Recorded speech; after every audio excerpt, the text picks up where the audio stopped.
Well, it's more than a year now since the downpour of rain, which finally snuffed out the Currowan fire, one of the major fires that terrorised our region for months.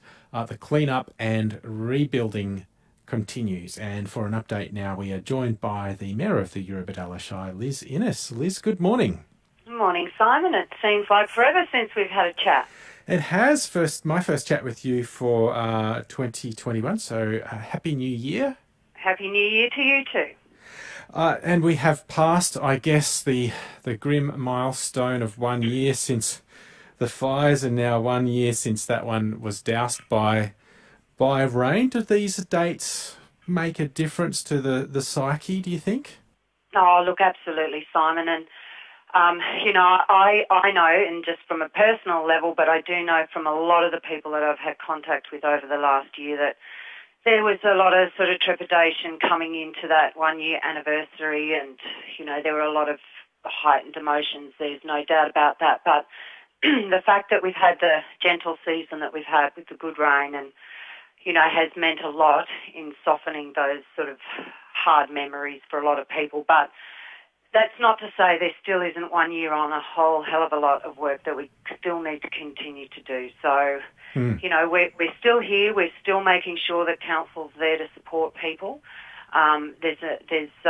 Of course, there's always going to be our recovery support service, which is in Moruya, and we encourage anybody that needs help still to please contact them. And at the moment, the Disaster Recovery of Australia group is down here, and they're a group of volunteers. Some of them are made up from ex-military, and then there's also some beautiful local people that are volunteering, and they're sort of going out and helping people with, extra jobs 1 year on that still need to be done. And we've had over 100 requests for help, and council is absolutely delighted to be having them here in Eurobodalla and to be working closely with them. So, if people need any help and support, they can absolutely contact the recovery support team in at Moruya. Excellent. And where are people at in terms of submitting DAs for bushfire rebuilds, or how many homes have actually been rebuilt? Well, at the moment, we've had only 6 homes that have been fully rebuilt and people that have moved in, but we've now approved more than 200 bushfire rebuild DAs, which is that's fantastic. Considering we've lost 500 homes, we're still, there's still a lot of work there to be done. There's no doubt about that. But, our staff are working very hard. It has put an enormous amount of extra pressure on the team in at Eurobodalla, but, they're doing their absolute best to make sure that they get on with getting these DAs approved. And, it's interesting, but, some of these DAs, the turnaround on them is as quick as we can possibly do. We're looking at around 36 days to get those approvals through if they're fairly straightforward. So, as I said, there's a lot of work still to be done, but we're here to help. I have seen some complaints on social media, particularly in Mogo, and one local complaining about weeds and burnt plants invading and choking Mogo Creek, complaining about the lack of the barbecue facility and also the lack of toilet facilities. What do you have to say to people who are worried about the slow progress when it comes to those public facilities and assets? Yeah, look, obviously we're going to take those criticisms very seriously, but what I will say about the creek is the creek is privately owned. Like the creek is on private property, and council has sent our team out there with weed management, and although it isn't council owned, we absolutely are prepared to help them. There's no doubt about that. So we'll be helping them with trying to get some funding through for them and working closely with them. And, look, I agree, it does still look a mess and there is some work to be done. But as far as barbecue facilities and toilets and those things are concerned, it's important that we do make sure that we get it in the right place, and we're working closely with the local chambers and local people in that area to make sure that we do the right thing there. But as far as DAs and things like that are concerned, look, it is up to those individuals because it is private. So as soon as they put their DAs in, we'll be ready and willing to work with them. and council has done quite a considerable amount there in Mogo. And what I'd like to sort of say about that is, we did get a specialist to go and engage to help the 12 businesses that lost their premises after the bushfire. Last October, we went and worked with them on how to lodge their DAs. We also worked with Biz Rebuild to get the temporary mall installed in Mogo, and that's been a fantastic success, and anybody should go and support and help those businesses. What we do know also is that council did do major PR around our tourism campaign to support Mogo, and the figures that we've seen come through that is from SpendMap, shows that $22 million was spent in Mogo businesses between January and December in 2020. And of that, 62% was spent by our visitors. So this is showing that, people really are willing to support Mogo. And I know, that people think things may take a long time, but it is important that we get it right. We've got beautiful new signs with Aboriginal art and language going up soon, and hopefully they'll be installed very soon. And, we've done Annette Street up, which is going to be fantastic, and there's, we've got to do some work with footpaths and things there. But, look, what I'll say to people is rather than go onto Facebook and sort of voice their complaints over social media, which obviously is their right to do, but it would be far more constructive if they picked up the phone. They can always give me a call or, give the call at the recovery services in Moruya. And, council is absolutely willing to work with the community of Mogo, as all the communities that did lose so much through those bushfires.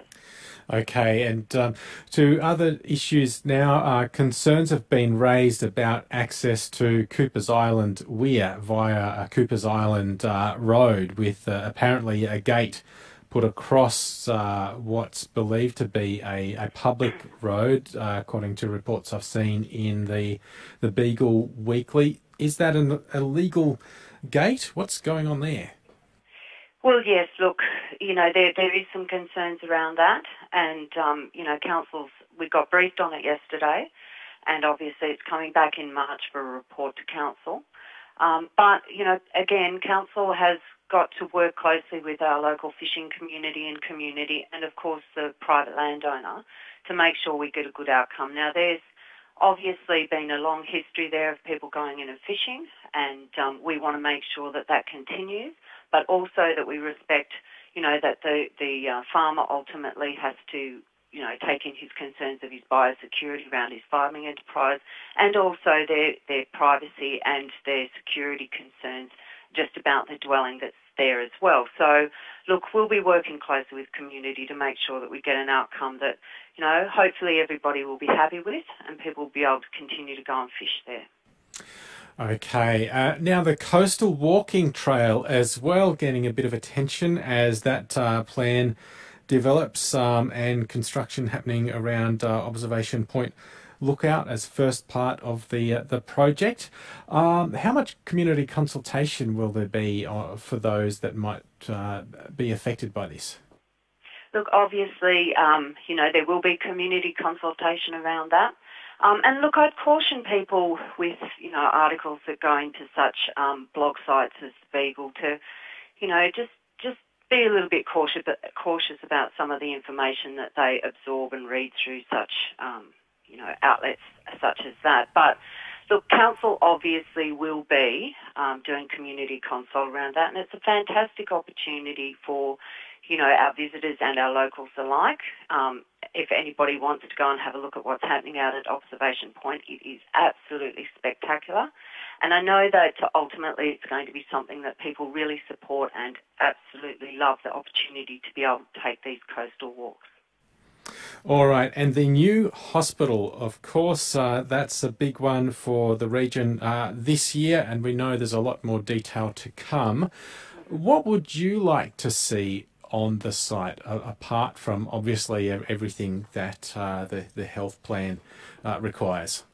Yes, look, thank you for giving me the opportunity, because I think, and council is going to be really strongly advocating for the New South Wales government, and of course people understand that this is a New South Wales government project, but council will be going to them and asking, look, they've got 24 hectares there, And what we're going to be encouraging and advocating for is that they really consider putting our emergency operations precinct there, so a combined emergency service precinct, and what that will look like and give us the opportunities to get some really good value for money, get all those services in one place.